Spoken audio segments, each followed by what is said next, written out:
So as you probably worked out by now that my workshop is now my home, and I've got this lot to clean. There's a place that I used to sell some honey to a long time ago that they give me free barrels. So I'm washing these out, and I go and collected a load the other day. They're all pretty good nick really, not bad at all for barrels, considering they're free. So I'm very careful to make sure that there's none with any paint that are loose or things like that, but I just pick the best ones, and there's a few with a few dents in them, but I've got a hammer, and that, you know, a rubber hammer, and that soon gets rid of those. But my job today is just to go through these. I use a can of hot water, put that in the bottom, give it a good swill around, and most of it comes loose. There's a surprisingly little bit of honey in this one that usually you don't see, because most people that give you free barrels never leave an ounce in the bottom. But so I just leave that warm, hot water, and that's that done. I'll leave that for 20 minutes. The other ones, this one's actually even cleaner. Different kinds of barrels. You can see this is steaming. All come loose at the bottom now. Dead easy to do. That one there's got a nice dent, but I'll knock that out with the rubber hammer, and it just keeps everything straight. Any dents in the lids, the rims. I'm always really careful when you get barrels to keep your lids and your barrel seals separate and keep them unique to the barrel, because often you'll lose them. And when you come to put the barrel back together, you're like, oh, why does none of these fit? So, yeah, so I'm just going through this, getting this, and this is one of the jobs that have got to be done. So I'm just going to focus on individual jobs. We're actually a little bit late by the look of it now with our beekeeping. We've still got cold weather, and all this week it's going to be cold.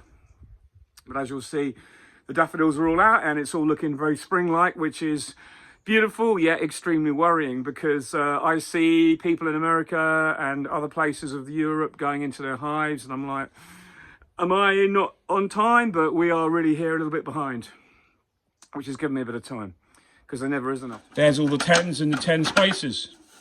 So that's kind of how it works, but loads going on.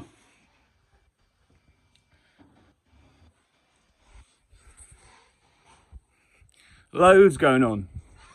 So, and you can see from our wisteria that spring is nearly here, because I'll show you the front of this, and these buds are coming out. Everywhere you look now, it won't be long. You can see those buds there.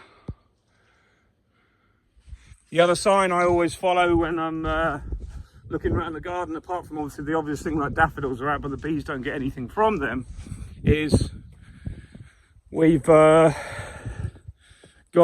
other things like pear trees that are nearly in flower. So I'll show you this pear tree.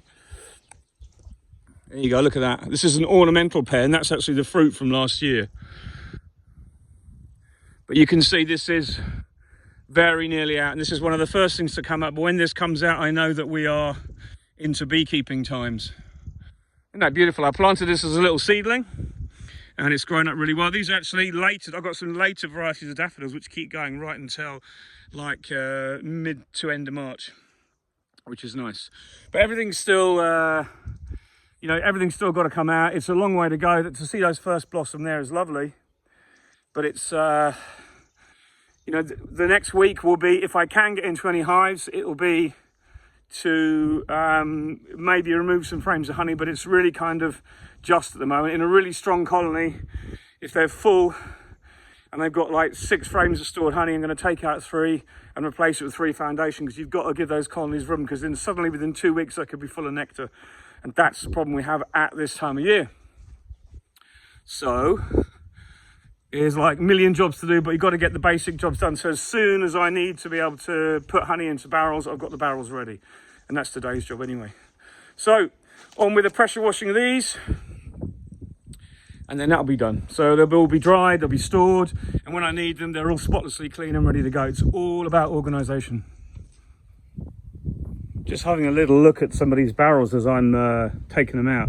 What you sometimes get is when they've been sealed for a long time, you've got to be careful, because sometimes the inner seal really sticks hard.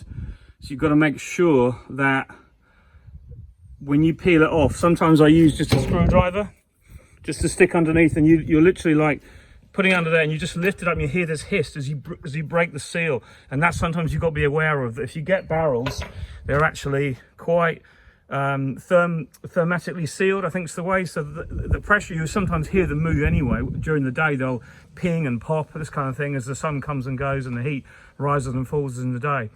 But just something to be aware of, that if you rip them open really quickly, you can rip the seal off, and then your barrel's like lost its seal, which isn't a major thing, but it's just a pain to put it all back.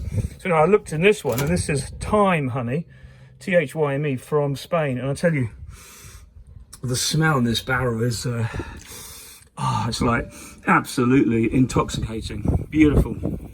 So it seems to be all the barrels that we get that are green are always from Spain. It must be the ones they kind of use there. So but they're good barrels. This will clean up nicely.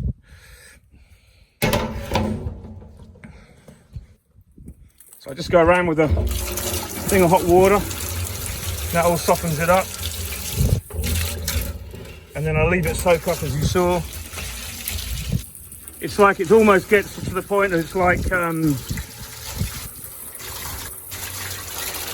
it gets very hard, the honey, and very, very dry. Imagine this was taken out quite a while ago. That's all you need to do.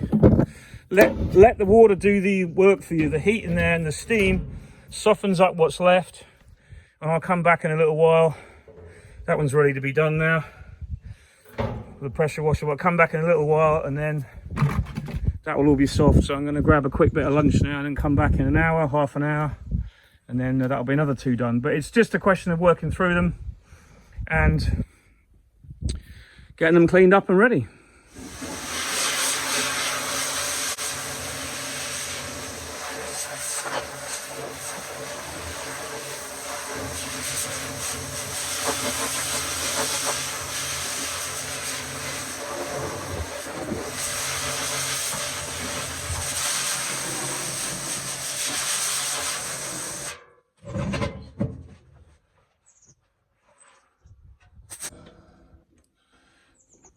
The other thing you need to do is get your barrel on its side, so you can just give it a last rinse.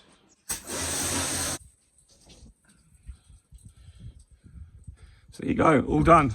You can see inside there, pretty spotless. That's what I like to see. You know, this is a food product. I know honey's pretty self-sterilizing, but you've got to get these things clean, you've got to do it properly, you've got to be organized. So, weather forecast this week is good, as I said, but cold. So we're going to crack on with the jobs that I need to get done. And look at these spring flowers, aren't they just beautiful? And they're nice to see. Anyway, in these very troubled times, I hope you're all well. Speak to you again soon. Bye-bye.